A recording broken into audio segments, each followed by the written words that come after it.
Well, hello everyone, my name is Zachary O'Shea, and this is Box of Teeth. I have another horror theme monster for Dungeons & Dragons 5th edition for all of you right now. Here in August, we've been covering a specific antagonist and his minions that you can use for a horror-themed Dungeons & Dragons game, and that is the Pariah. He's a riff off of the classic movie monster, The Mummy, except he's not undead, he's an aberration. He was once the prince of a desert kingdom that has long since vanished. It was destroyed by a series of plagues that also infected the now Pariah. He was changed into a strange aberration that cannot die and is also quite insane in a mirthful and a fun sort of way. He believes he's going about spreading generosity and love and the like, but it's actually just more terrible plagues that mutate and change everything around him. He and his minions cover 3 different subgenres of horror, that being body horror, cosmic horror, and disease horror.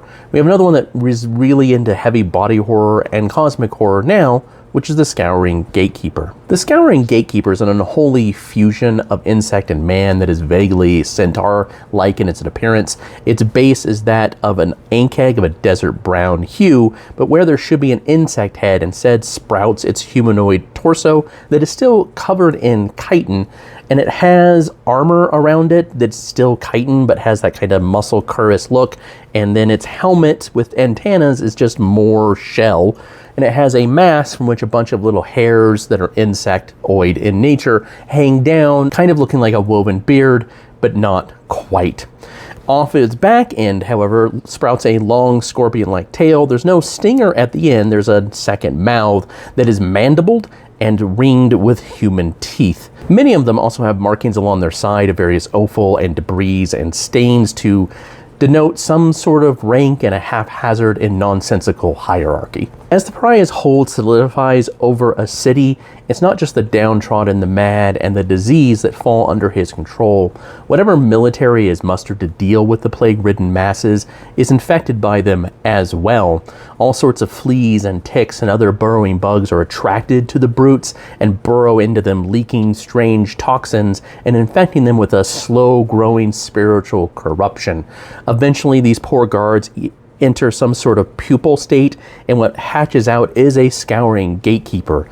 These aberrations are now bound to the Pariah's will and will enforce his strange whims within this fallen city. Okay, let's go ahead and take a look at the Scouring Gatekeeper's statistics for Dungeons & Dragons 5th edition.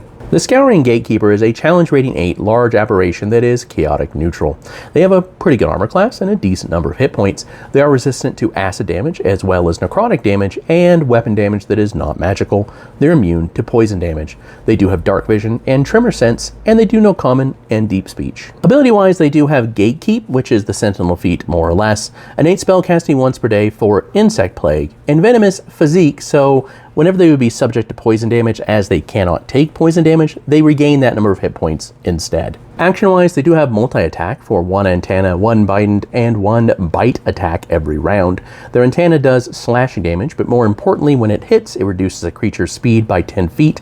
This effect does stack, and if you get to 0 movement, well, you're also paralyzed. Their bite does some piercing damage and some poison damage, and their biting has reach and does piercing damage. Lastly, they do have a recharge action of Noxious Spew, so the mouth at the end of their tail vomits a 20-foot cone of burning, contaminated bile. Creatures in the area of effect have to make a dexterity save or take acid and poison damage, half as much on success. Scouring Gatekeeper is a strange chimerical monster that invokes a lot of cosmic horror themes and will be fun for your players to fight and hopefully slay, even though it could be a bit of a rough going, especially if there are 2 of them.